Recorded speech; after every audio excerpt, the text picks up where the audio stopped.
Okay. Well, it's gonna. Okay, there we go. So we're both recording. So let's see if it saves to your desktop as well. Yeah, But hopefully. okay. Yeah. Yeah. So I will. I'm going to edit this, of course. So Hmm. I'll introduce you. Just do a brief intro, and then allow you to introduce yourself. Okay. All And right. we'll probably go mold, asbestos, lead, and duct cleaning. If you're okay with that order. I am. Okay, perfect. So I'll start off with some general questions about, like what you sent me. Why are people more concerned about the health of their indoor environment now than they were 50 years ago, and et cetera? Hmm. And we'll go in that order. I'll let people know that we're going to be talking about basic facts, common misconceptions, which will be important, remediation practices, you know, and then answering any common questions that people might have. So, that's kind of the format I was hoping to go with, and I guess what we discussed. Does that sound okay? That sounds perfect. Okay. All right. Well, are you ready? I am ready. Okay. All right. We are privileged to have a special guest with us for this lesson. Her name is Jocelyne Melton, and I've known Jocelyne for a while. She's a great lady, a great leader, and she is the president and CEO of Baxter Environmental Group Incorporated. They are headquartered in Pennsylvania, and they service Pennsylvania, Maryland, and West Virginia. Did I get that right, Jocelyne? Absolutely. Yes. Yep. Perfect. So, been in business about 35 years, and you are a certified indoor environmentalist, which means you can help educate us a lot on some of these common environmental hazards that people find in their homes or commercial properties.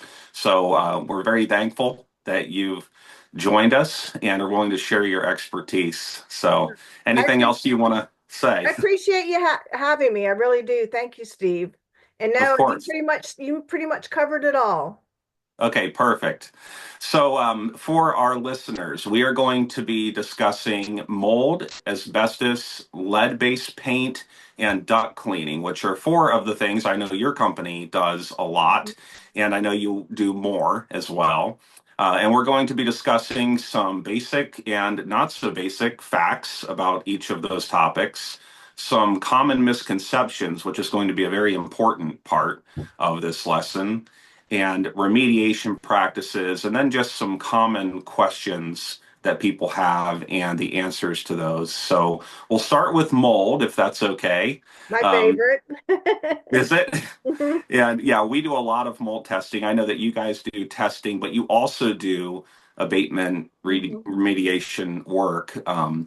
And we'll discuss those terms a little bit too, because we hear terms like abatement, mitigation, remediation, and I think some people are confused as to whether those are all synonymous and mean the same thing, or if they Right. technically mean different things, right? But with mold, so let's start with a few basic facts about mold, and I'm going to let you spearhead that. And I may jump in here and there, but you're the expert, so Yeah. Once I get on a roll, sometimes it's hard to break in. But yeah. mold, so I think one of the things that people really have a challenge with is understanding mold inside, mold outside. Mold is everywhere all the time. Steve, if I were to come to your house and take a tape sample of your dining room table and one of my dining room table, they're both going to show that we have mold in our homes. That doesn't mean we have mold in our homes. Where mold becomes dangerous is when there's an elevation of the mold spores, and we're breathing those in. The other thing, too, that people need to understand is that for mold to grow, you need four basic components. You need a mold spore, which I just said is everywhere all the time. That's how we get mold in our homes. Um, Two, you need something for it to attach to. It needs a nutrient, something that it can eat, which in our homes is our regular everyday household dirt. And then the fourth thing, the most important thing, a mold spore will lay dormant and do nothing. It'll just sit there when you just have the three components. But when you add the fourth one, it's going to take off, and that is moisture. And people confuse what moisture is. They think you have to have had a water intrusion, and that's not true. High humidity. If I start bells and whistles start going off in our house if it goes over 50. But really, EPA says 60% or higher, mold will grow. That's all it needs is that humidity level for it to be able to grow. So the way to keep mold out of your home or from growing is two big things. One, controlling the humidity in the home. Excuse me, there's three things: controlling humidity, controlling ventilation, and housekeeping practices. And I'm probably going to hit that a lot with all of this. A lot of people don't realize the value in the health of our environment when we have good housekeeping practices. It I isn't think just the about looking good. It's about keeping the house healthy.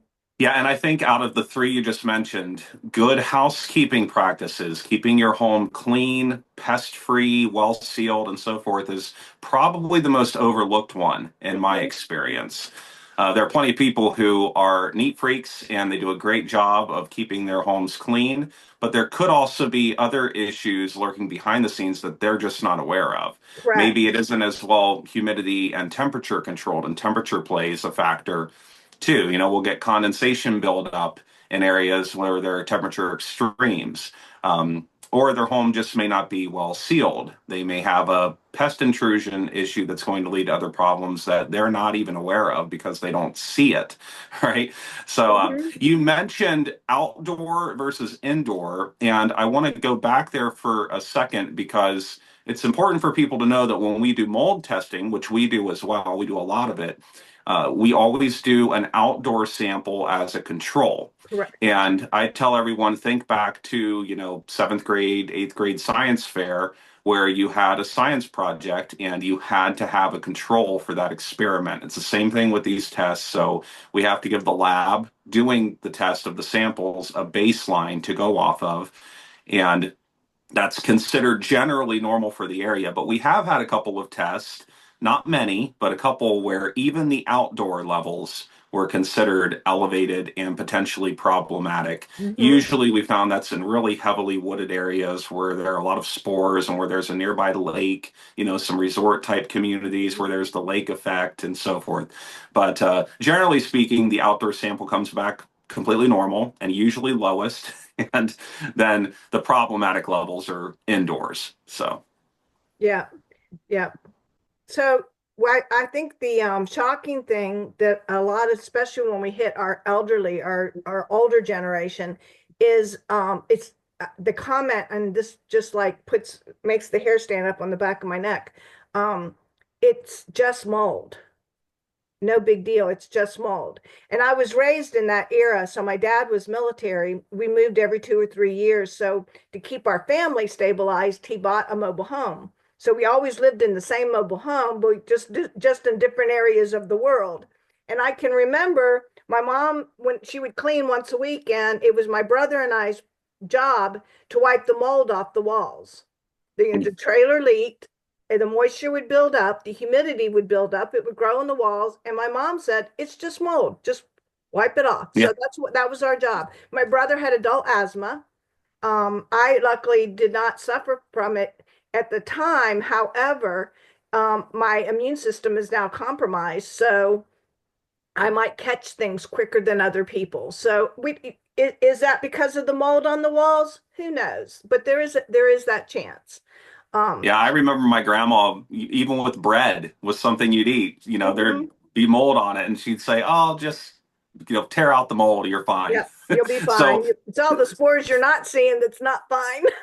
right, and yeah, that goes back to the point. I think that our our understanding of this stuff has changed Hmm. over the years, and probably for the good in many ways. People used to just not be concerned about it at all. Now I found, and I'm sure you have, there are some folks who are overly concerned. We have a handful of clients who hire us to go do mold testing often.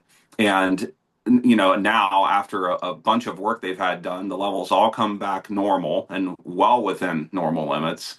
But these handful of people are convinced that any and all ailments are from mold, and there's Hmm. no telling them any different. Right. Um, It's and they're, psychosomatic, and that's true anytime somebody's been traumatized. It just makes them mhm, so something's happened in their past that now yeah, there's some or personal susceptibility.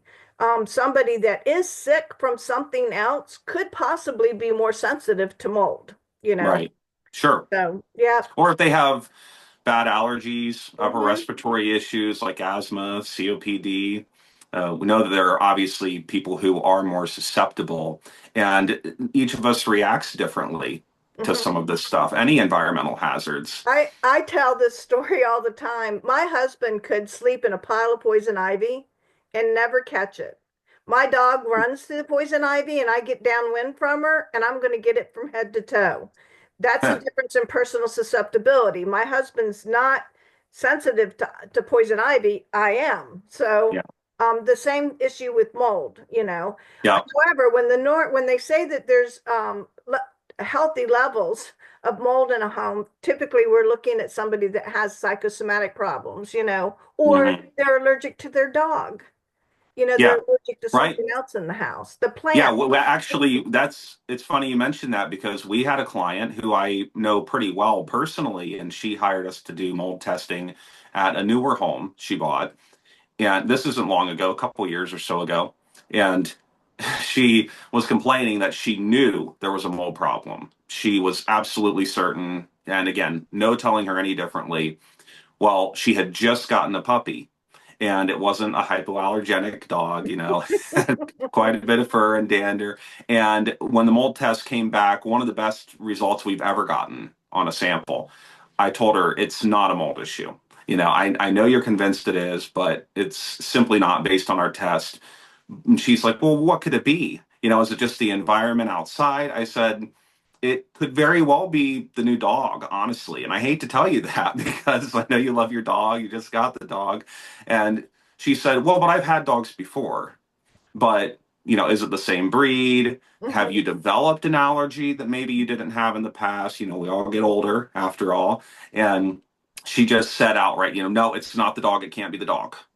Like shot Yeah, down you're that not as going to get even rid of being the dog. possible, right? And then she said, I think it's just because of the area and the weather around here. Hardly any vegetation or cellulose-based materials around the house.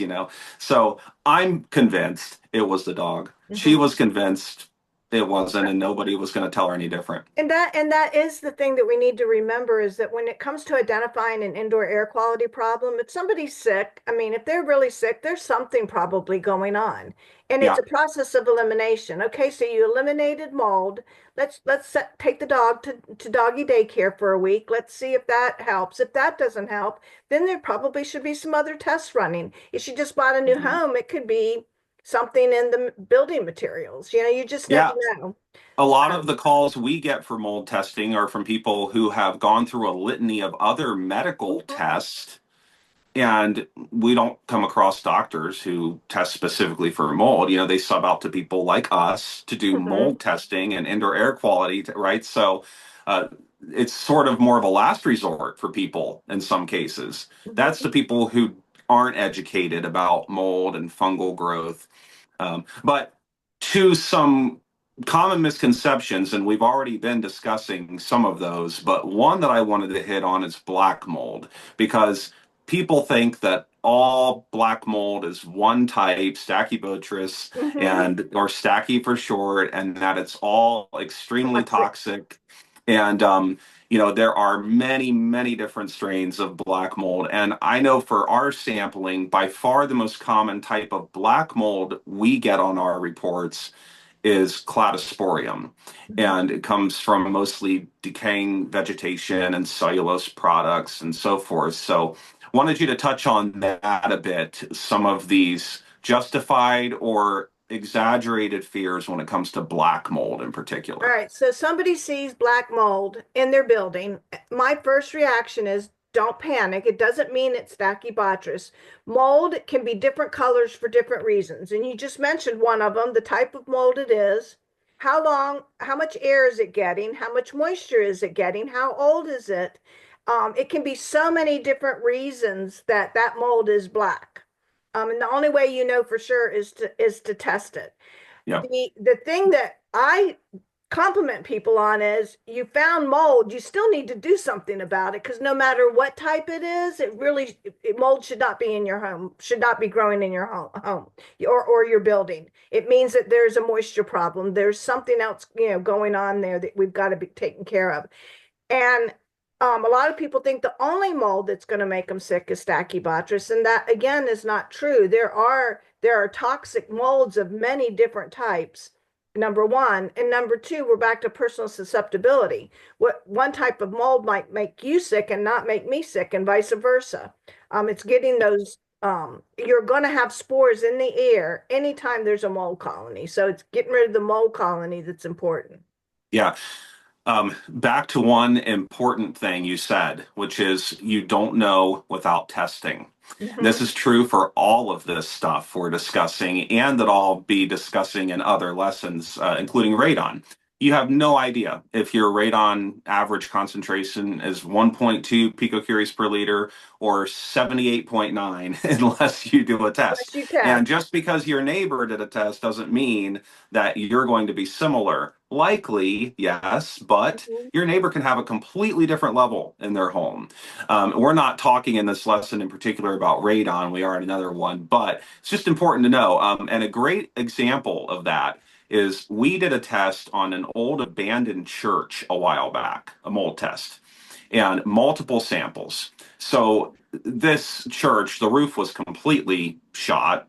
You Oh could see my. daylight through multiple portions of it, and it had just been let go and not maintained at all for years. So the sanctuary is full of carpet. Pews are all still there. There's, dilapidated materials all over the floor, right? And not much visible mold growth, interestingly, Hmm. despite the fact that every time it rained, water was pouring right into the structure. Then you go down in the basement of this building and the church, and there's every color of mold on every inch of every surface. And I mean, when I got down there, I felt like I could barely breathe. And what I was shocked by, it's the most shocked I've ever been by one of our mold tests. The sanctuary came back with incredibly high elevated levels for multiple types of mold and Mhm. fungus. But the basement samples, where you could see everything and you could barely breathe, was normal. And I called the lab, the lead doctor Mhm. at the lab, and I spoke with him personally about it because I was just so floored. I said, This can't be right. You had to have mixed up the aerosol cassette with another one or gotten the serial numbers confused or something. Something has to be Mhm. off here. And he verified it with me and he said, no, it's accurate. So even though you can see all of that mold, he Mhm. said it's not airborne in that particular space. And it had probably been there a very long time. Mhm. So that's another perfect example of how, of course, that client was happy to know that the level came back normal, but he said, I'm going to take action immediately to Right. remedy this, Right. and have it And done professionally. and I would have hypothesized that the reason that the count was low was because it was wet. And if the spores are wet, where are they going to go? They're going to go down. Hmm. They're not Yep. going to be in the air that you breathe because they're anchored to the floor.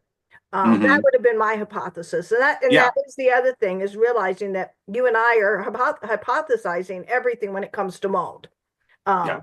Um, Although the levels are high, they could actually in an hour's time be higher because of it changing every things changing every all the time. Yeah. It's funny that you had mentioned the church. I had a couple of people like, why is why am I sensitive to mold in my house, but I wasn't in the farmhouse that I was raised in? And that has a lot to do with what you're talking about. If the our farmhouses, our older houses, they were not tight. They were not Hmm. They sealed. can breathe. They could breathe, so the spores could go in and out and in and out. And Hmm. they never, because the wind blew under the door and across the house to the other side, they never had a chance to attach to anything. Um, Yeah. when the 70s and well, I remember this really well because I was having kids at that point in time in the 70s, everything became energy efficiency, energy efficiency. So we tightened everything up. Well, now we are trapped in the environment with these hazards. And that is a big difference between 50, 100 years ago and Yeah. today. We want that energy efficiency. Having tight buildings gives us control, but we have to respect that control and do something about it. Make sure that our HVAC system is well balanced. Make sure that we have great housekeeping practices, because now that spore, when it gets into the building component, gets the nutrient that it needs, it's going to blossom because there's no air blowing it around. Does Mhm. that make sense? It makes perfect sense. I have that conversation with people all the time. I tell them, our great granddads really knew how to build houses. They were built very durable with true two by, oak or chestnut hard lumber that came from old growth forests and square nails, but they weren't energy efficient at all. Mm-mm. And modern properties aren't built really quite as solidly, but the whole paradigm is shifted towards energy efficiency, and the goal behind that, of course, is to create a better, tighter environment that can be better controlled, but it has its pros and its cons. So, and now that we're trying to go even more to net zero for energy efficiency, you have things like fresh air intakes because you have to have a way to allow the house to breathe with a filter, and just things like that. I know we're going to be talking about that here in a bit, but maintaining filters at forced air HVAC systems, furnaces, things like that go a long way to help with that control. But yeah, a lot of interesting truths and untruths and common misconceptions about mold. And I guess the bottom line is, if we know that we have it, we need to do something about it. So let's talk about, when is it appropriate for a homeowner or a building owner in general, or a maintenance supervisor, et cetera, to try and go it alone and DIY mold remediation versus hiring a professional company like you guys Mhm. to do the work. And then I have a story I can share about that too. Okay, yes, please. So, So just an FYI, there's no laws right now about mold. So anybody can legally do the mold remediation. It's just like though anybody could, you could go to anybody for medical advice, but does that mean that they're going to give you good advice? So mhm, it's that fine, that line, when you're going into that line where you're really not sure what you're doing, that's when you want to call the professional. Or when the job's really big, you might taking in a professional. The basics to mold remediation is get rid of the mold, which sometimes means demolition. um, Scrub it, elbow, you got to get the mold out. So cleaning it up. So demolition, cleaning it up, HEPA vacuum, clean, HEPA vacuum. Um, it's getting all those spores out of there. Now that sounds so simple, but it's really not. And protecting yourself while you're doing it and protecting the rest of the building while you're doing it. There's so many things that people don't think about. For instance, when you're demolishing the walls that the mold's in or behind, that's stirring up all those spores, which is getting sucked into your HVAC system. Or spores can hang in the air for 24 to 48 hours or longer, sometimes even longer, and that can spread throughout the entire building. So making sure you have great containment, making sure that the people that are removing it are properly geared up. Um, if we're talking about the black dots on the top of your shower from mold, then get out some scrub and bubbles and clean it up, or Dawn mhm. dish liquid and clean it up. But Yep. when we start talking about demoing things, when we start seeing that the mold is actually rooted, that's when it's really good to have a professional come in. Did that answer your question, Steve? It did. I am curious, by the way, to get your thoughts on whether or not to use bleach as part of a mold cleaning process, because I have heard conflicting theories about that. So And you're one of the best experts I know on the I topic. I So, lean towards the belief that bleach should not be used. most And the professionals I know agree with that. and So, it's understanding how bleach operates. So bleach is great for getting the color of mold, the staining from mold out of your building. So, but the chemical evaporates really quick and leaves moisture behind. And what does mold love? moisture. Exactly. So if somebody's not properly using the chemicals, then that could end up causing a bigger problem. Yeah. And that brings up another thing that I really want to say about mold. Mold remediation, whether somebody is a DIY, do it yourself, or if they are going to hire a professional, addressing the source of the problem first is imperative. We Hmm. did, so we did at this mold job, this basement in West Virginia. That was a home sale. So we went in, we cleaned it up, we did passing post samples, we hooked up dehumidification, drained the dehumidification into the sub pump so that they could leave and not have to worry about it. And they decided they wanted to save money on electricity and unplug the sub pump and the dehumidifier. So Oh, guess what they geez. had 2 weeks later? That solved the source of the problem, and they totally disconnected it.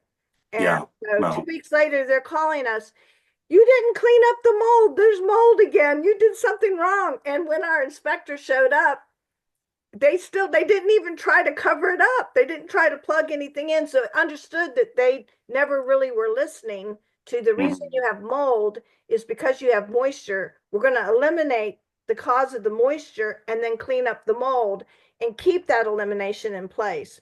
So, Yeah. so very important. Why do you have mold? Get that question answered first because mold only takes 12 hours to root. And you can have a Hmm. full contamination in 24, 48 hours. You could have every single wall, ceiling covered with mold. Um, And as far as that goes, anytime somebody has obviously had a flood issue, maybe they're in a floodplain, maybe not. Maybe there is a once in 100 years weather event, just a total anomaly, and they get water in their basement, standing water. It's prevalent. They have to pump it out. And assume then that I tell people assume that you probably are going to have a mold issue, and it's at least worthwhile having a test done. And for that matter, when remediation work is performed, there should be testing afterwards, some post absolutely. mitigation work to verify that the work was successful, right? Yeah, So, typically when our post, I'm sorry, I interrupted you, but no, typically you're when fine. I get excited, when our post mitigation sampling or clearance sampling fails, it's because there's a mold colony somewhere that we didn't know it was there or we missed it.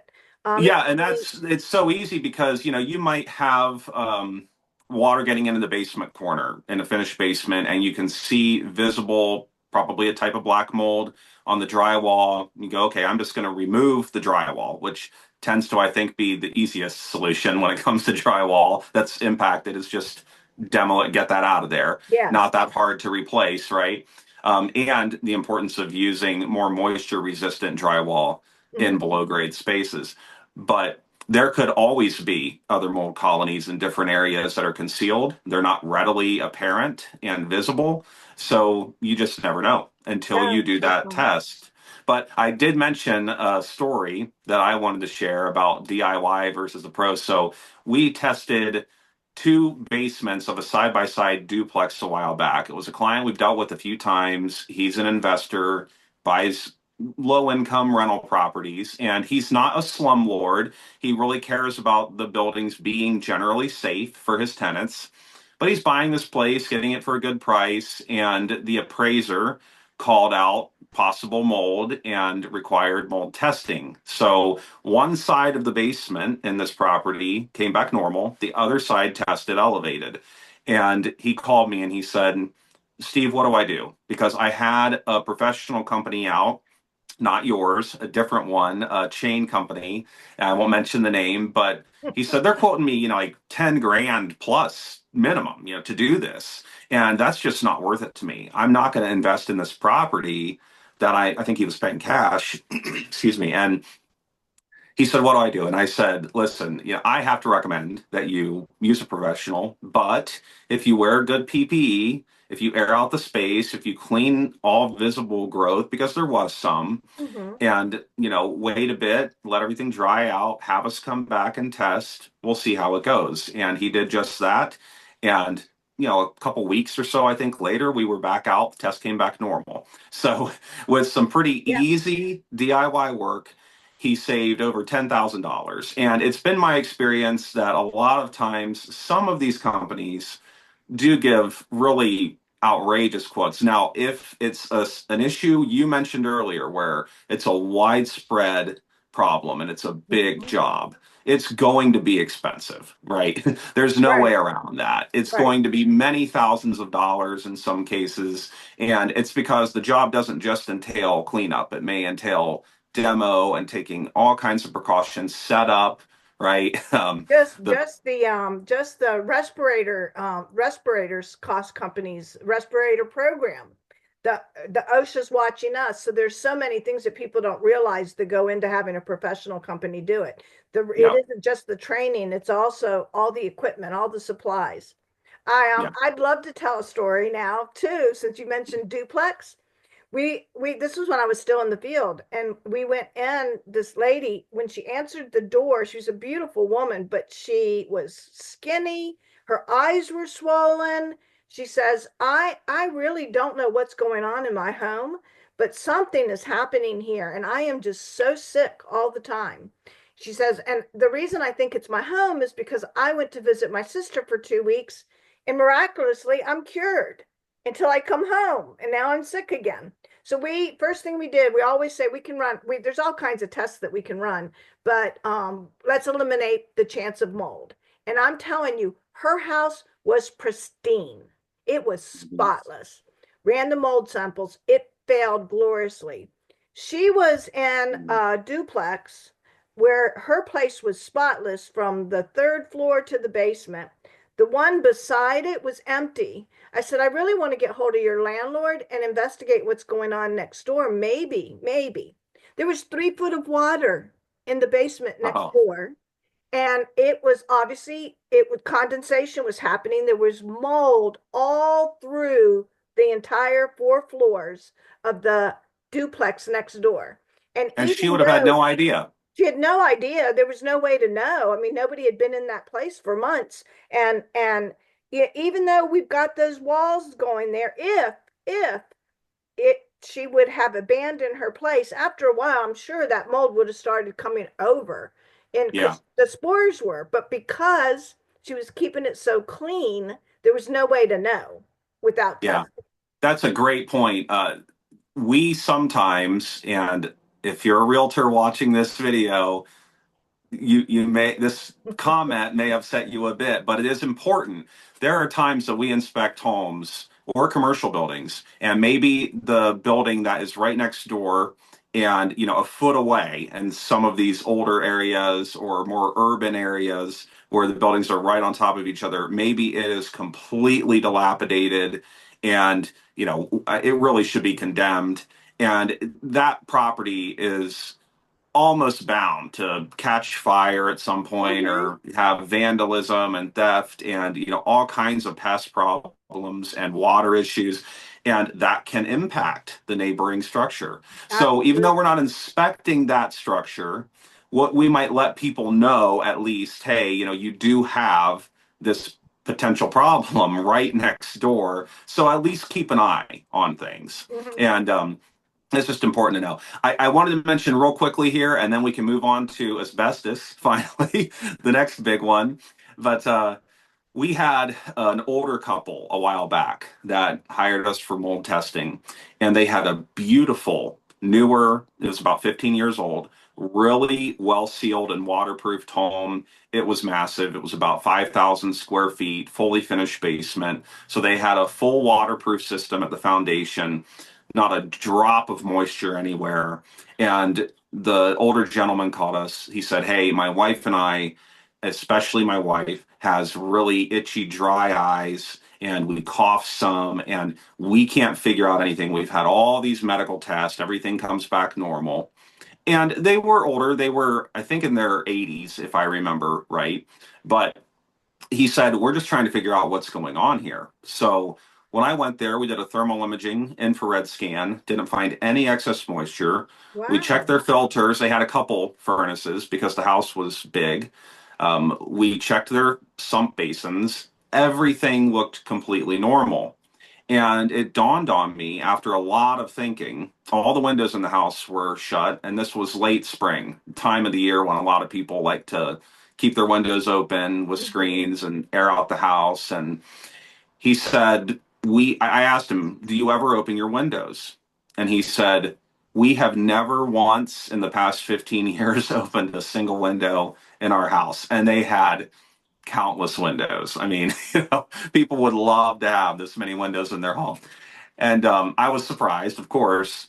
And I said, I think in your case, you might actually have an issue with your indoor air being too dry. And maybe that's what's causing the problem. Normally, I wouldn't tell people that, just very rare.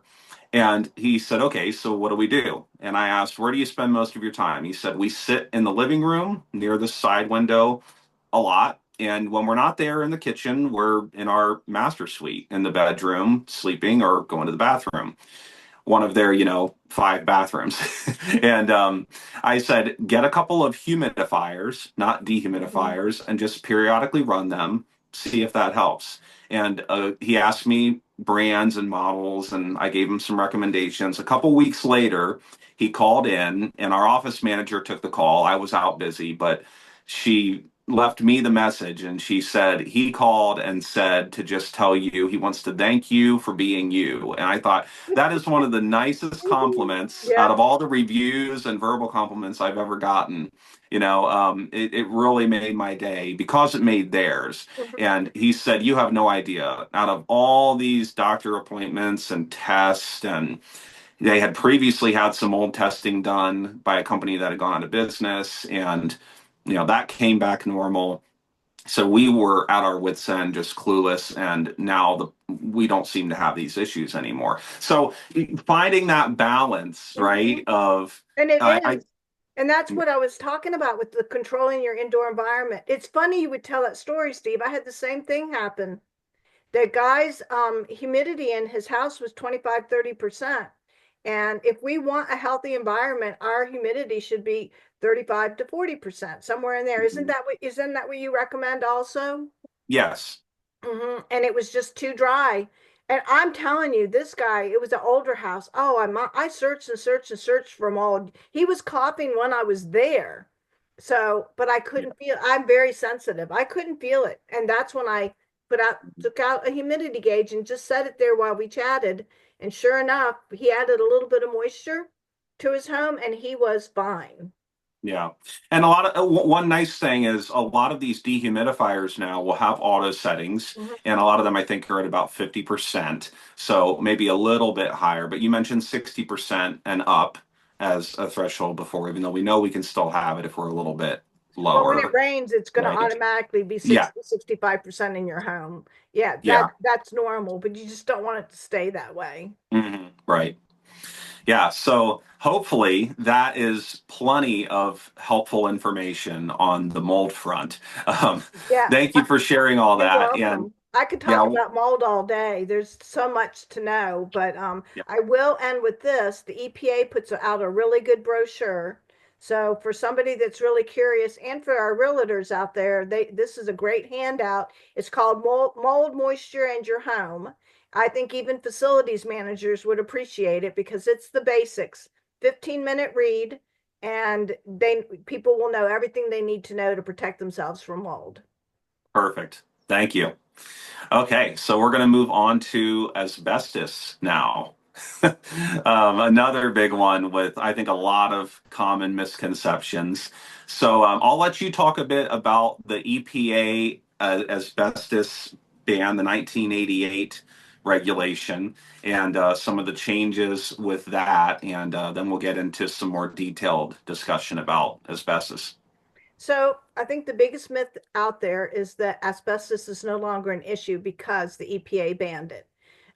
However, that got reversed on appeal several years later. There are only now four products. Please don't quiz me on which ones they are, but four products that are banned from having asbestos in them. I know one of them's cardboard, but that was it.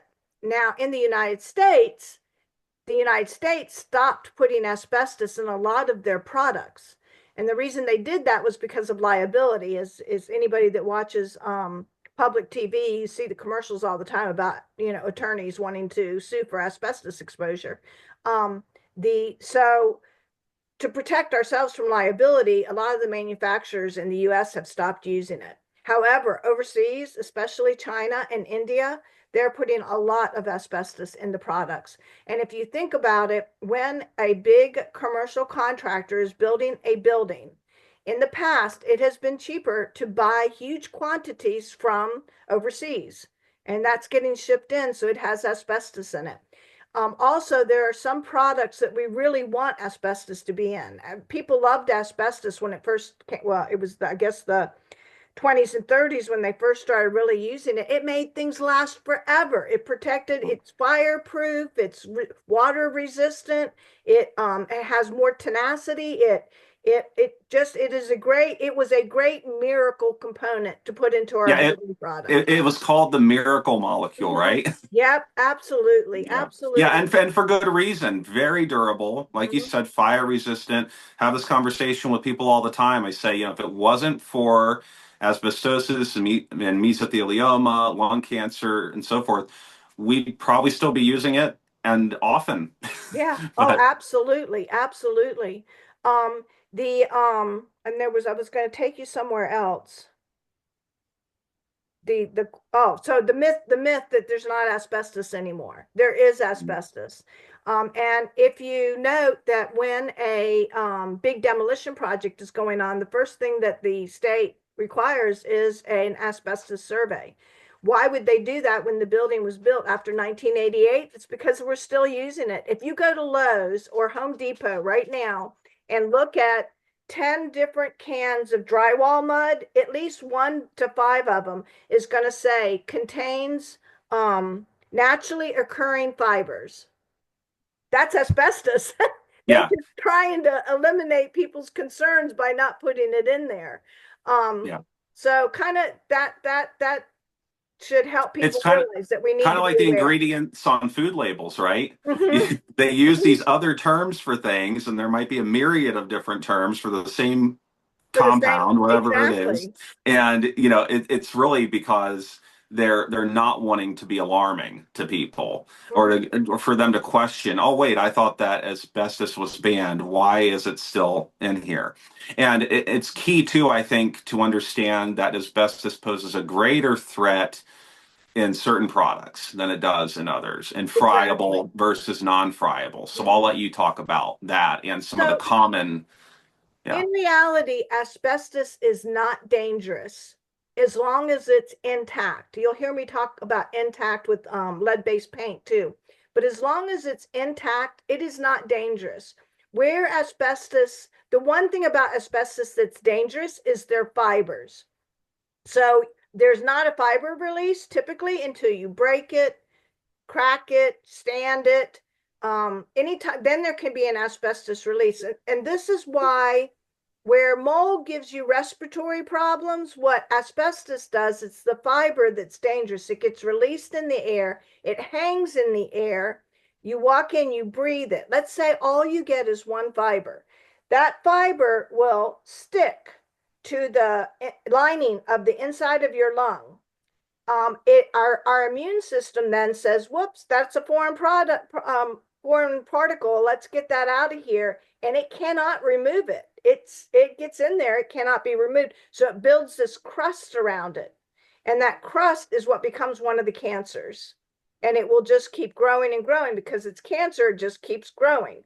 And unlike mold, that takes a very long time It in most does. cases to happen, right? The latency period is So you anywhere can from 10 to 30 years for somebody to Yeah, so actually. you can experience immediate symptoms from mold exposure, especially if you're more susceptible or more sensitive, but you're not going to get that from asbestos, just like you don't from radon, like we went over Correct. earlier. All the studies for that have shown it's long-term exposure, and of course, the higher the level, the longer the exposure, the greater the risk. But Mhm. back to your point. So let me ask you a question, Steve. The first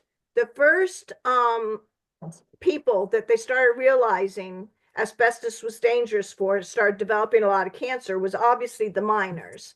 And if you look at the old videos, it's just so, I mean, they were just covered in asbestos fibers, so they didn't Same know it thing was with dangerous. radon. Yep, yep. Yeah, So who do you think the second group was?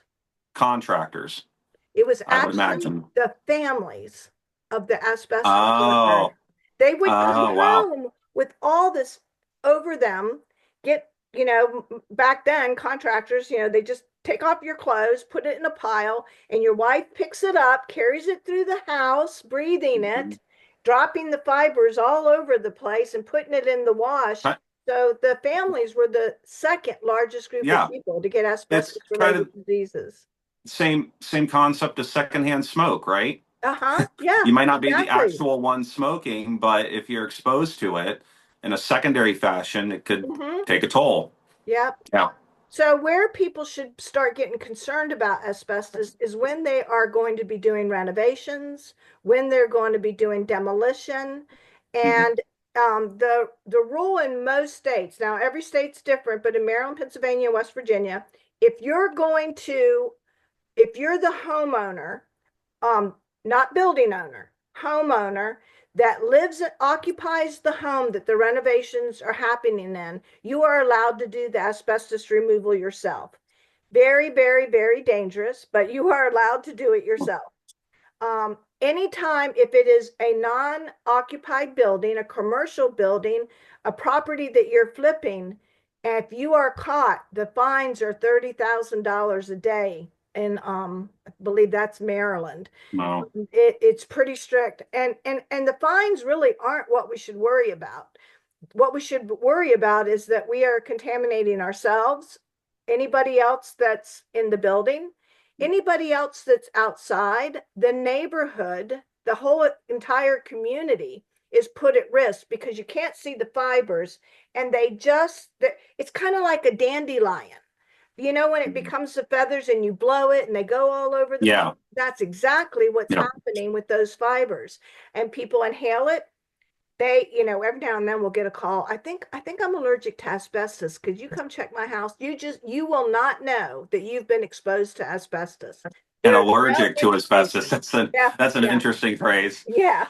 Yeah. Um, and what will happen though is 10, 15, 20 years down the road, you will get an asbestos related disease, and they are incredibly painful. I could not do an asbestos abatement. These weekend people that say, I'll make it disappear for you over the weekend, I could not do that to a neighborhood, because that means the entire neighborhood's getting exposed to it if they're not doing it right. Yeah. So did that answer your first question? It You just it put them it all did. over there. So just back to some of these common building materials, because the realtors watching our discussion here are used to seeing appraisals and inspection reports when it comes to all of this stuff. So an appraiser might call out apparent asbestos, and a lot of times they're trained enough that unlike mold where they say, there's dampness in a basement or a crawl space, et cetera, some visible apparent growth, have an expert in to test it or determine if it's normal or not. With asbestos, they generally know. They can see some old 9 by 9 floor tiles in a basement or a closet and know that's probably asbestos containing material. Or they see older friable duct insulation or pipe wrap or Mhm. scalloped asbestos siding. They may not be able to identify older asbestos roof tiles very easily or vermiculite insulation in an attic, right? But yeah, I know that for us inspectors, the two building materials that we tend to get most concerned about because they're friable and may have higher risk of exposure are older pipe wraps Hmm. and duct insulations, especially when there's a forced air system. So a lot of times we do note that and recommend that it be dealt with, and an appraiser will see it. One thing that we come across a lot is if sometimes we see there's older asbestos duct insulation just completely covering ductwork, but more often we see just little remnants of it here and Hmm. there at an end or at a joint where maybe it was harder for somebody to get to. And we know that somebody, maybe a seller in the past, when it got called out and they're trying to get their home sold, they just went in probably without any PPE and And just removed tore it it. off there and Hmm. threw it in a garbage bag, and not doing things correctly at all, like you said. Hmm. Um, but those are the two that we tend to get most concerned about. And I just want people to understand the difference between a friable, an easily crushed or pulverized, and a non-friable material, and the fact that most of these products we're talking about in buildings were actually non-friable. And it's usually best to just leave them undisturbed, to not break them apart, not cover over them. I know that back when, it's like with anything, they discovered that asbestos is a problem. It's causing these diseases. They're very painful. Well, let's get all of it out of all these buildings. So they go into schools and hospitals, massive buildings that contain a lot of people, students, patients, workers, and they're exposed all the time, most of the day, every day. And they go in, they start tearing all this out, and after a while, these people show symptoms. They're sick. And it's like if we would have known to just leave it Hmm. and cover over it or encapsulate it, that would have been a Uh, better my option. my estimator's great at that. My project manager for asbestos, he gets calls all the time. I have 9 by 9 floor tile, and I'm getting ready to renovate. Do I need to remove it? And he'll ask them, is it in good condition? And they say yes. Now understand, we would make money going in and removing Right, it. exactly. But if you're renovating to make this, what is your ultimate goal? Is it just to make it look better? Yes. Then let's cover it up. Just cover it up with the new floor covering, whatever you, but don't disturb the current tile Hmm. or the glue under it, because most likely, like you said, it has got asbestos in it. And Yeah. the moment they start removing it, that's when the fiber release is. And that's one thing I love about you and your company is that you're honest. Like you said, you could go in and make a lot of money off of Mhm. that job, but you're you're making no money and you're taking your time to be honest with Mhm. the homeowner. We do the We get same thing. we get a Um, lot of referrals for big jobs because of that. You know. yeah, yeah, that's great, and that's the way it should be. Mhm. We should all be honest. We have a responsibility to the clients we serve to do what's in their best interest and to be truthful. And it's important for the realtors watching to understand that too. That whether it's an inspector, an appraiser, a contractor, professional like your company, nobody's out to try and kill deals and needlessly scare homeowners. I mean, I don't know. I can't read minds. Maybe some people out there just thrive off of that, but I, I can say in my industry, I know most inspectors, testers, etc., are not out to No. try and cause problems. They're just there to do their job, to do their job based on their certification, their license, their expertise. That's what we're supposed to do, right? So it's never with the intent to be malicious and Right. All fact to. based, not Mhm, emotions, not trying to get somebody, just fact based. These are the facts. exactly. Yeah. But I really appreciate that because there are, unfortunately, plenty of not so honest contractors or people who, say, well, if I have this unsuspecting, ignorant, and by ignorant, I mean lacking in knowledge, not stupid, but, Right. homeowner, I can take advantage. They're going to pay me a lot of money to go in and correct this. So, yeah, lots of helpful info on the asbestos front. Real quickly here before we move on to lead-based paint, can you walk us through, and I know it could vary from one job to the Mhm. next, but for a typical home asbestos remediation job. Let's say, for example, maybe a home was built in the 1940s. It has, at some point, some older asbestos tiles were installed, and they've got some older pipe wrap that's friable, maybe just remnants of it here and there. What would the remediation process look like from a company like yours? The setup, any, encapsulating work. Just walk us through what that process looks Okay. like, and maybe if you can give an average cost estimation idea. Again, I know that can vary a lot, but just so an agent knows, okay, if there's an extensive asbestos remediation job that needs done, what are we looking at? How long might it take? About how much might that be? So I would estimate, um, wow, pricing wise, that's going to be hard. I know that's a loaded Yeah, question. it is a very loaded question because and this is why. So when you hear the remediation protocols, maybe that will help understand why it's so expensive. The Mhm. very first thing that has to be done is a containment. And the containment has to be airtight. Then you have to put a negative air machine in there so that the workers are getting 4 changes of air an hour. Um, and and um, and then once the containment is up, they can start removal. Once removal is done, which all has to be bagged properly, has to be transported to the we actually have a storage unit at our office we can transport it to, and then the dump, which also has special protocols and licenses, takes it. So just disposal has so many expenses and protocols and rules that can't be broken tied to it. Then once the demolition is totally done, there's usually some kind, depending on what the removal was, there's cleaning. Again, HEPA vacuum, um, damp wipe HEPA vacuum. We got to get all the fibers out of that area. Then a third party has to come and test to tell us that there's no asbestos left, there's no fibers clinging in the air. And the third party component, just so people are aware, is I'm assuming because you, as the contractor doing the work, there could be a potential conflict of interest Yeah, so saying we did there's this. no So law saying it has to be third party, and in some small jobs we will do it, and then we save the clearance test for 30 years to prove that it was done right.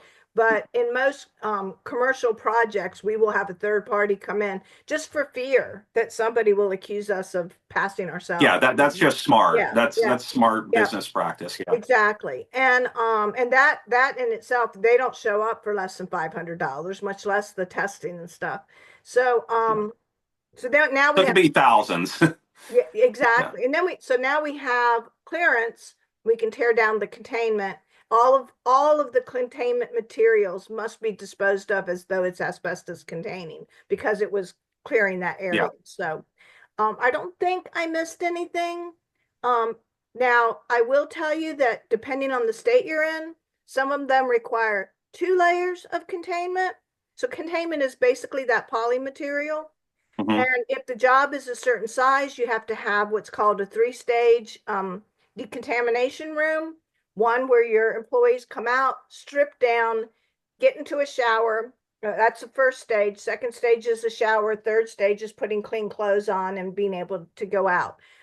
There's If there's a requirement for 3-stage containment, there's also a requirement for hot and warm water for the showers, soap, that kind of thing. So it really, that's why I said it's hard to put a price on it because depending on what you're removing and depending on the size of the project, there could be extra protocols to it.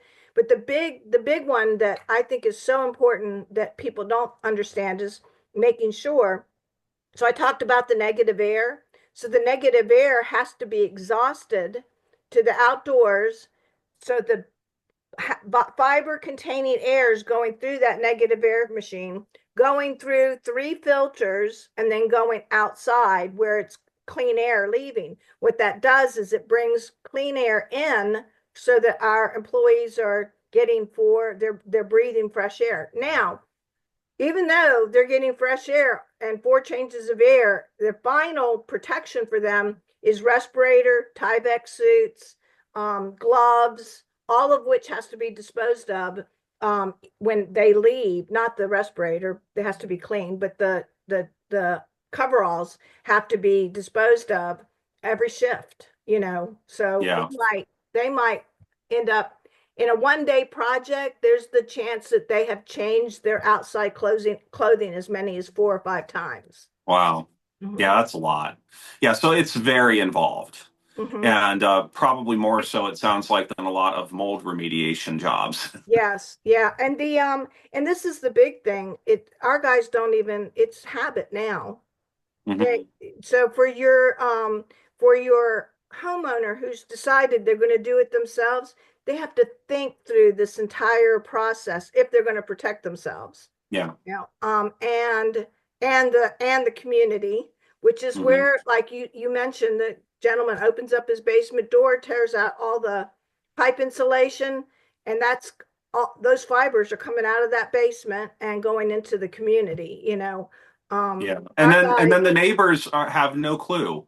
They might see that there's something going on. They'll see the trucks and some equipment and some evidence of containment, right? And then they're probably going to start asking questions. But um, people further down the block may have no clue what's mhm, going on, especially if they don't get out of their house a lot or they're a homebody. right. So, yeah. Yeah.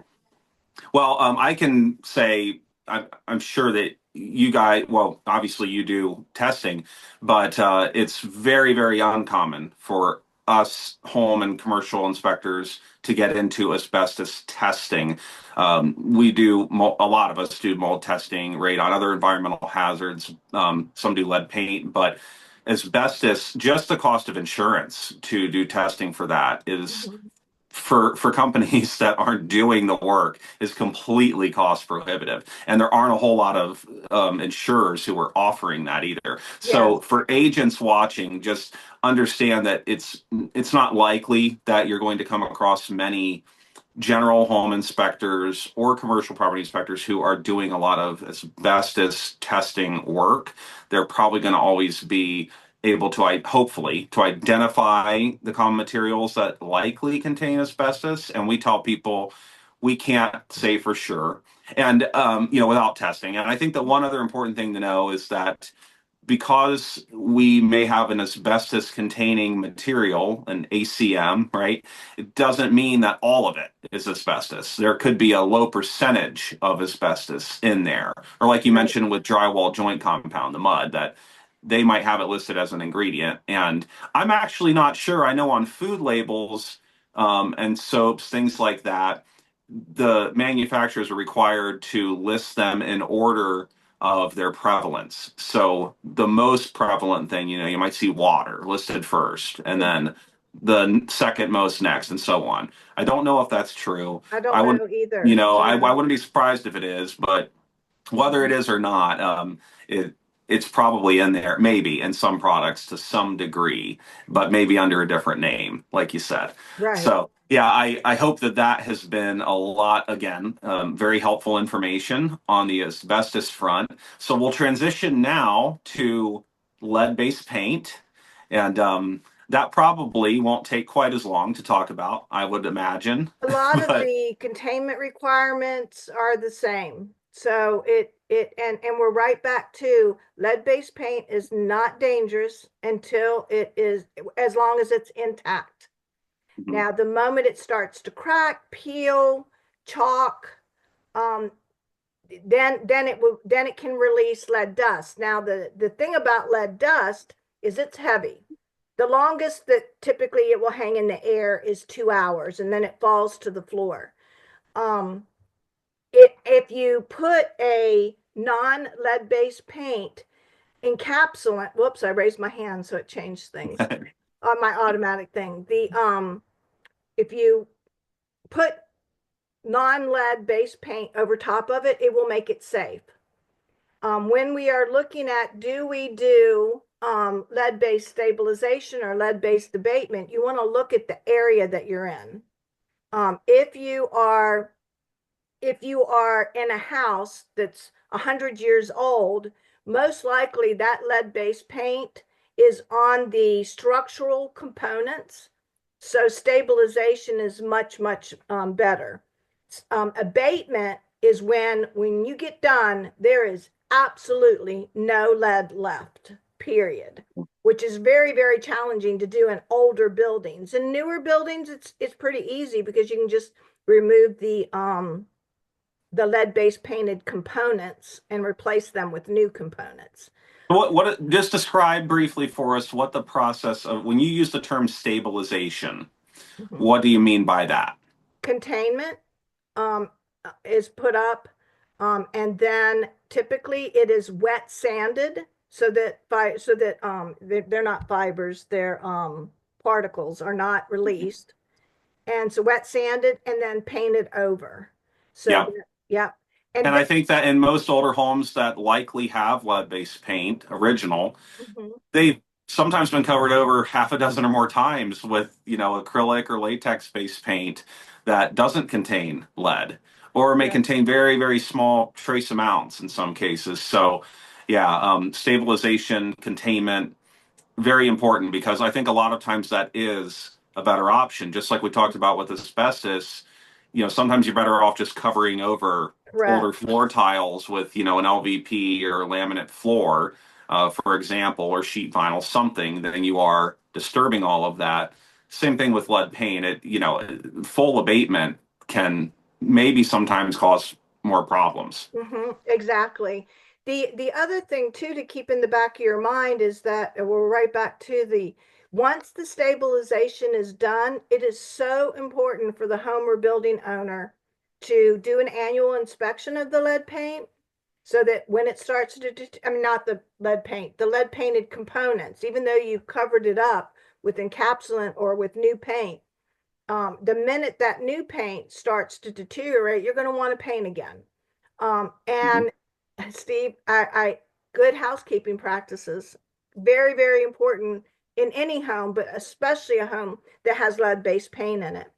I do want to talk a minute, if you don't mind, about children. Yes. Children are the ones impacted the most by lead-based paint. And Um, pregnant women, correct? Yeah, if that is correct. Yeah. So let's say that it's not contained. That dust is falling to the floor. People are like, how do children don't sit down and eat paint. And so, but the reality is they do. Um, I actually did a daycare center where a child had been lead poisoned and there were literally teeth marks on the windowsills. Why Oh would my a gosh. child do that? Because lead-based paint is sweet. It tastes like Mm. candy. It is good to eat. It Oh tastes no, good to eat. that's something I didn't know. Yes, yes. So if you have lead-based paint, that is one thing that can happen. That is rare though. 98% of the children get contaminated because remember I said it hangs in the air for 2 hours and it drops to the floor. Where do our children spend most of their time? Yeah. Low down. Yes, on the floor. They got, imagine children's hands, they're crawling, their hands are damp, it's picking that up, and their toys are on the floor. So the lead dust is also falling on their toys. Where do they put their toys in their hands all the time? In their mouth. In their mouth. So Yeah. they're swallowing that lead dust. And the thing with children, their bodies are in growth mode.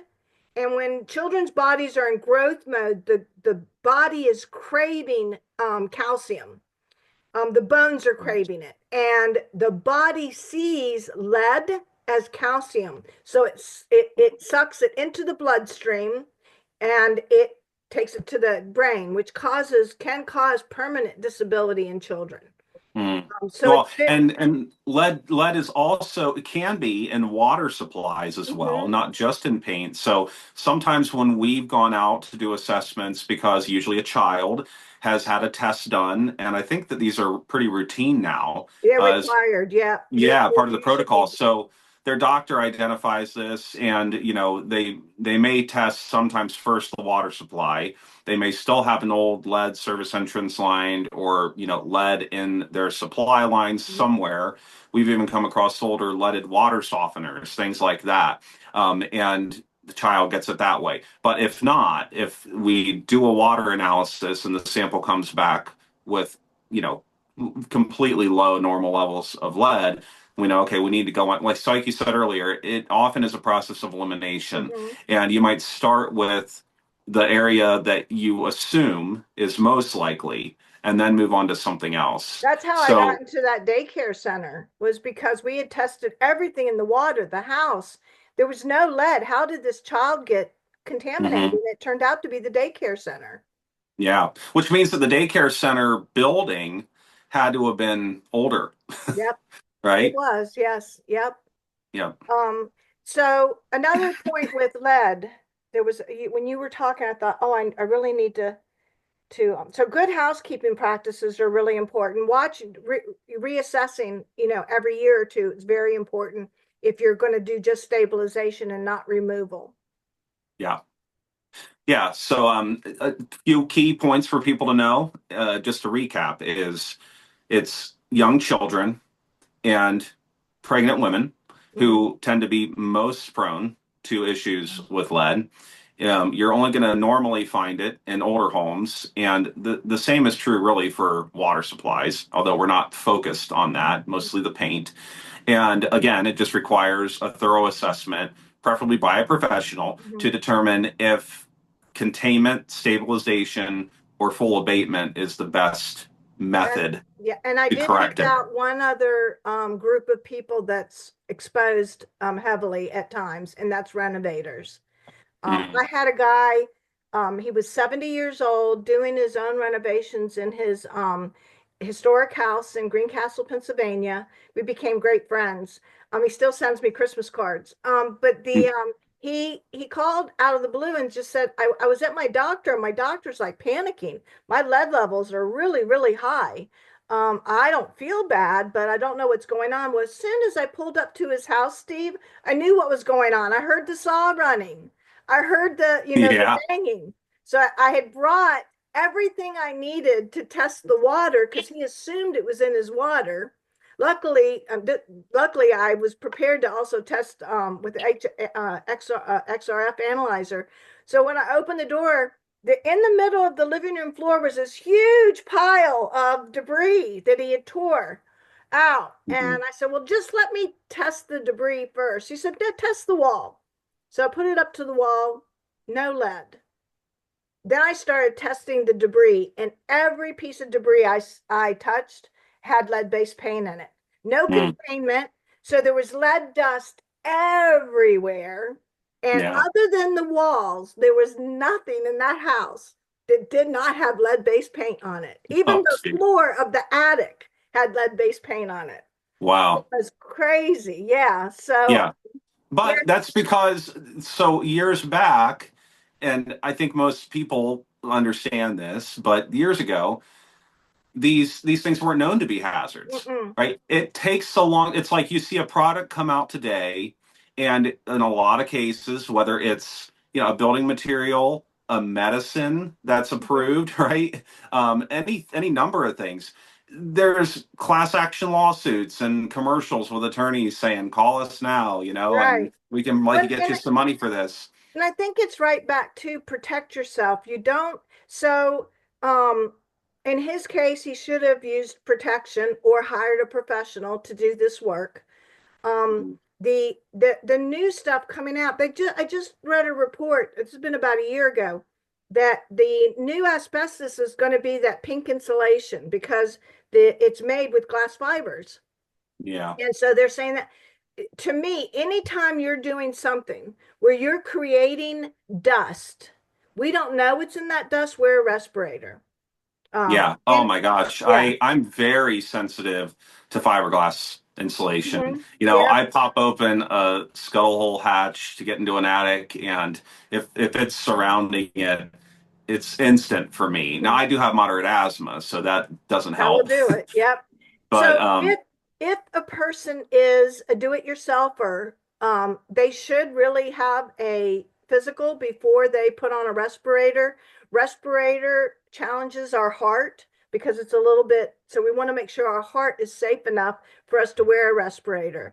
If you're an employer that said, oh, I listened to them and I'm, when we create dust, I'm going to make sure that my guys are protecting themselves, make sure that they are respirator approved before you put that respirator on, because that could be as dangerous if they have, if for some reason their heart can't handle the respirator. Yeah, you know what? That's an excellent point because I don't think that most people would think for a second that somebody doing this work would need to be healthy enough and physically fit enough to do some of what's necessary. Mhm. You know that about police officers, Mhm. military. I was Army, and I remember the days of constant PT, physical Mhm. training, working out, and that which was tough with the asthma. But yeah, I mean, you wouldn't think that about somebody who's in your profession, right? Mhm. That you would need to have some degree of health, and stamina to be able to do the To be work. able to do it. So That's very correct. important. And I guess Yeah. people in your shoes who are managing, running these companies, and employing people who do a lot of the day in, day out physical work. And you mentioned earlier with the asbestos jobs having to change in and out of outfits sometimes multiple times a day. That even can really take a toll. I mean, imagine if somebody pulls a muscle in their back, and that's going to be really hard to do, especially with coveralls. It's Right. one big piece. And anyway, but yeah, another thing I hadn't really thought much about, but those guys and gals Mhm. do need to be fit enough That is to do the correct. work. Yep. So, Yep. okay, any other key points that you can think of related to Oh, lead paint? I'll think of them tomorrow morning about 3 a.m. I'll say, man, Yeah. I wish I would have said. No, I think this is plenty. I think that anyone watching this lesson is going to get a lot out of it. Um, okay, well, moving on to the fourth and final topic, then, which is duct cleaning. Mhm. And before we get into this, I just want to say personally, we haven't discussed this in advance, but I have come across, doing what I do, a number of companies that tout themselves as professional duct cleaning companies that don't do much else. They're not like your company where they're doing a lot of things on the environmental front. And I've discovered that not all of them are always real honest, or they don't always give the home or building owner the info that they really need. Sometimes they'll come in and just do a quick down and dirty job, may not do it very thoroughly. So I want to throw that out there because it's important for agents to know that on this topic in particular, I think they understand you need a professional to do full abatement of these other things we've discussed. But duct cleaning seems like something a little simpler. And, you're going to get into that, I know, Yeah. but yeah. So the big thing with duct cleaning is I don't know of any property except, hospitals and some commercial buildings where it's required. But nobody should just be having their ductwork cleaned regularly. What they should be having done regularly is an inspection and filter changes. And you're going to need, do you have dogs, Steve? I don't. We have a Okay. cat, All right. and So a cat. but I have a boiler system, so Okay. we actually don't have a filter to change. We just have to make sure to keep the house very thoroughly cleaned.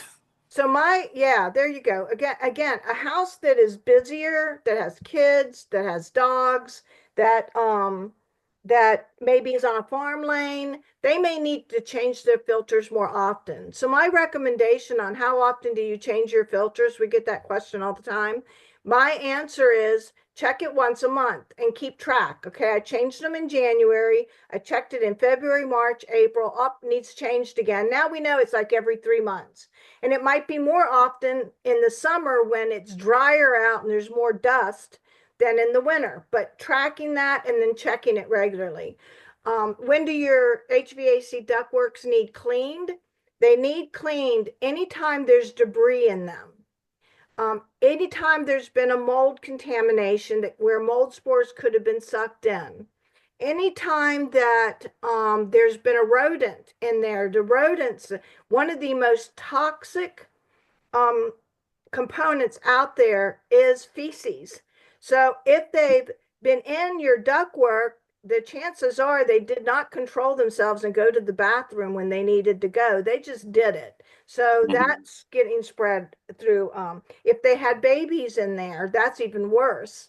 Um, so, so mold, if there's ever been flood or fire, then you should also have your ductwork cleaned. The big thing is inspecting it. When the debris starts to build up, that's when it needs cleaned. And Yeah. a small layer, no big deal. But when it starts to get above an eighth, a quarter of an inch, now it's time to get it cleaned. I tell people now back to frequency on changing filters, and this is, just standard disposable filters. I mean, Right. electronic air cleaners are a little different thing.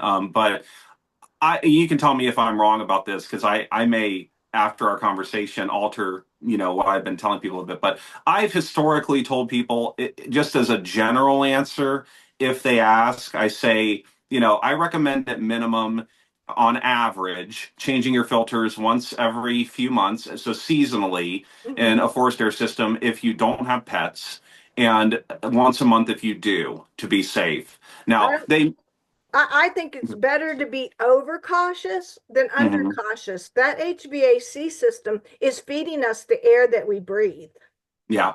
So Yeah, keep, and it's so important with a forced air system because air is circulating throughout the home, hmm the building envelope, and it is getting inhaled. So that's a nice thing about radiant systems like what I have is that they just radiate the heat and there's no blowing air. But right.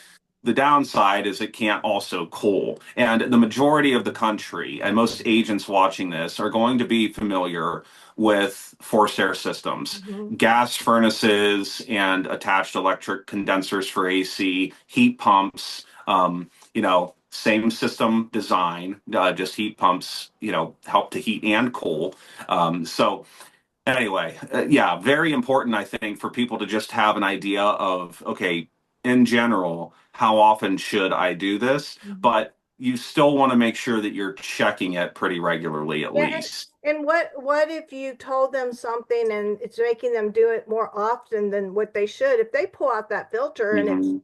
clean, just put it back in. You know, Right. Yeah, exactly. Well, better. another thing about filters, so simple, but most filters have disposable ones have an indicator arrow hmm that gives you the direction of airflow. So you want to make sure that on a normal, what we call an upflow system, where the return is at the bottom and the plenum of the furnace is at the top, that they have that arrow indicator pointed towards the base of the furnace and not towards the return air ducting, because, they're it's just going to impede the proper airflow, right? Yeah, So yeah, not that it's going to cause immediate damage or harm or anything, but just for something simple that people can do. We see it all the time. Probably a third on average of the filters we come across are actually installed backwards. right. So, So the one thing I want to add, NADCA, that's the one thing. Any I would hope it would be us, but any duct cleaning company that you hire should be NADCA certified.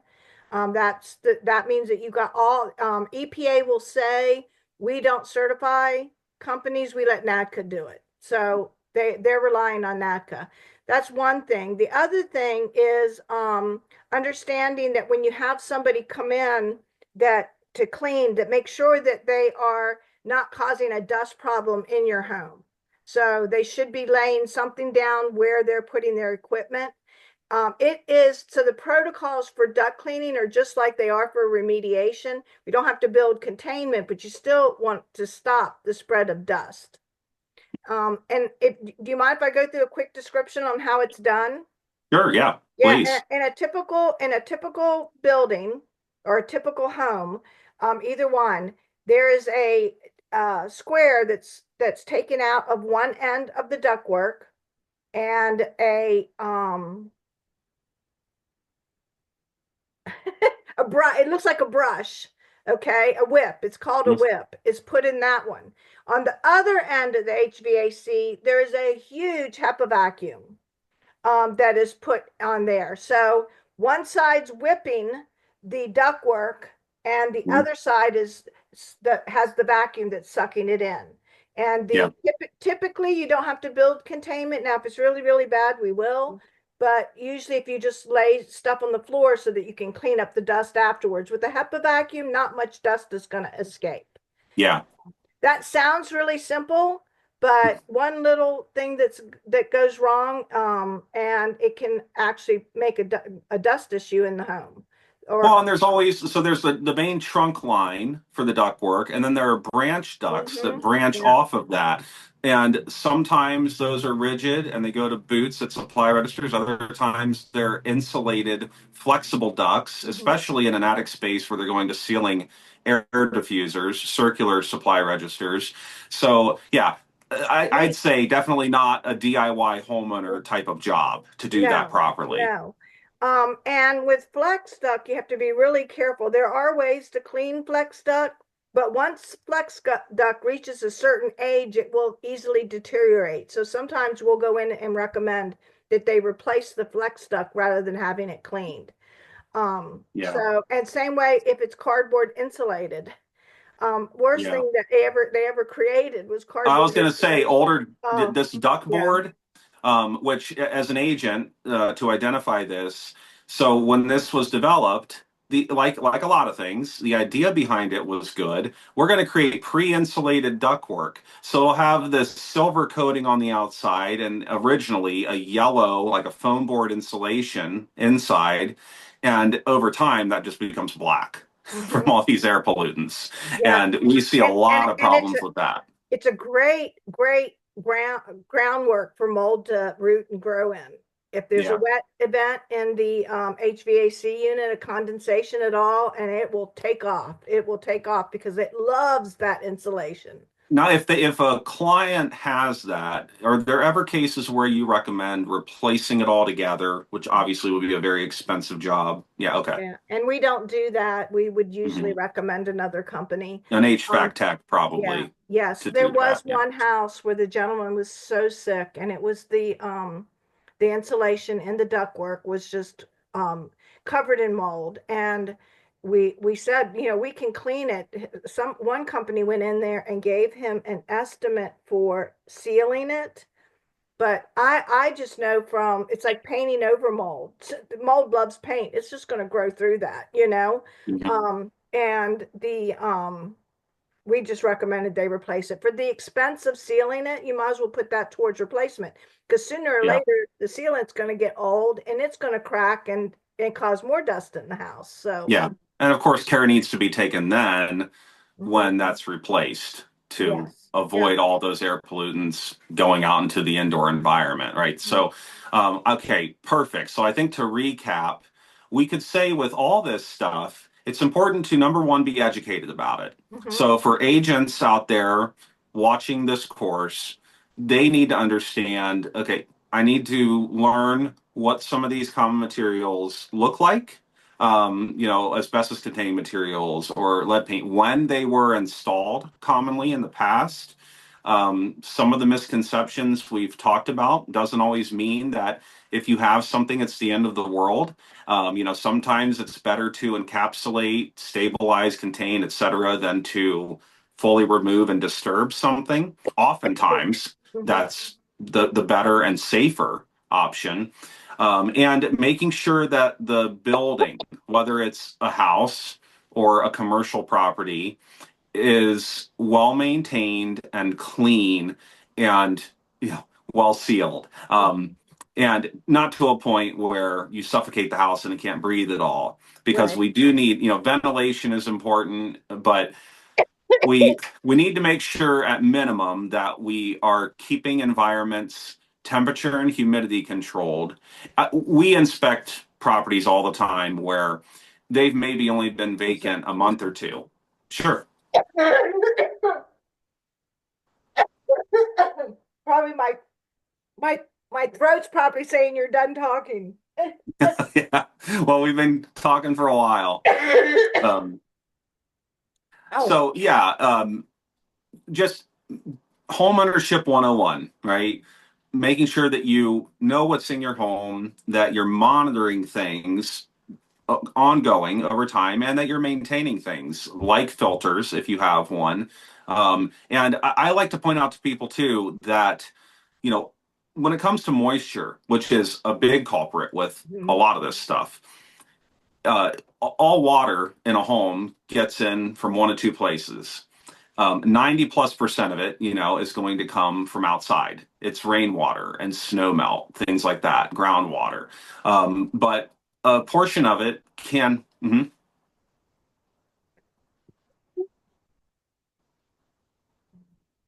Cut this part.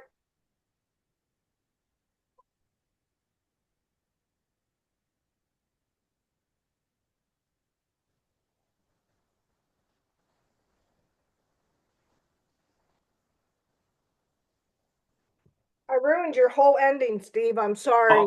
oh If no, you you want to didn't. No, if you that's want to fine. regroup, you can. Yeah, no, that's fine. I can easily edit this. I edit video all the time, so I actually do full length videos for a lot of our reports if clients pay a little extra fee for it, and it's That's yeah. pretty cool. So I Yeah. do it about every day. But anyway, yeah. So I'll restart my little spiel there. You can even do the ending by yourself if I don't get myself back together here. Oh, it'll be fine. Mm. Yeah. Oh, wow. That was so Well, we I think I might be developing an allergy to my dog. uh Yeah. yeah, go figure. Um, No, it's mold. yeah. Okay. Yeah, right. Yeah.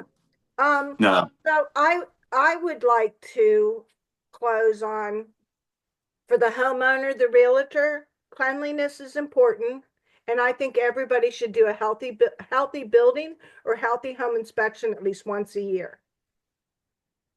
It doesn't have to hire a home inspector for you to go around and check and make sure the water's draining away from your house or something like Yeah, that. They are on our website, by the way. If you want one, Steve, they're on our website. You can download them.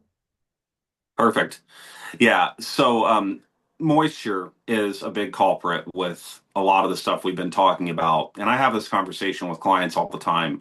Water gets into houses in one of two ways. It seems simple, but it's important to understand. Most of it, the vast majority of it, comes from outside, from rainwater, snow melt, things that are really unavoidable. And we want to make sure that that is being drained away from the property and that it's properly contained. Otherwise, it can find its way in pretty easily, especially if the house is on a basement or crawl Right. space. Otherwise, we have interior ways of getting excess moisture, things that are obvious like plumbing leaks, and even slow but active leaks need to be addressed promptly because they can lead to problems a lot quicker than people would think. Right. But sweating ductwork or pipes from condensation buildup, that can play a factor. And even if a house has been unoccupied and not temperature and humidity controlled for just a couple of weeks, a month, Mhm. we see a lot of problems with that a lot of the time. So for an agent touring through a house, maybe they went and showed a house to a client. Now they're showing it to that same client or another one down the road, and they notice that oh my gosh, there's all this apparent mold growth in the basement, or it has a musty odor now that wasn't here just a few weeks ago. So important to address those things and to just stay on top of it. But thank you so much, Jocelyn, for all the helpful information. It's been a huge help. I know you're going through something now yourself, and we've been Wow. talking a lot, Wow. but Yeah. I guess it's time. So that's the best way for me to say I have to shut up. no. I'm sure that people would love to hear more, but yeah, been a lot of very, very helpful information, and arming people with this knowledge is just so important. So thank you so much for taking the time to have this discussion and share your expertise. Thank you so And much for inviting me. I really enjoyed it. of course, yeah, yeah, it's always a pleasure. So hey, take care, and we'll be in touch. I'm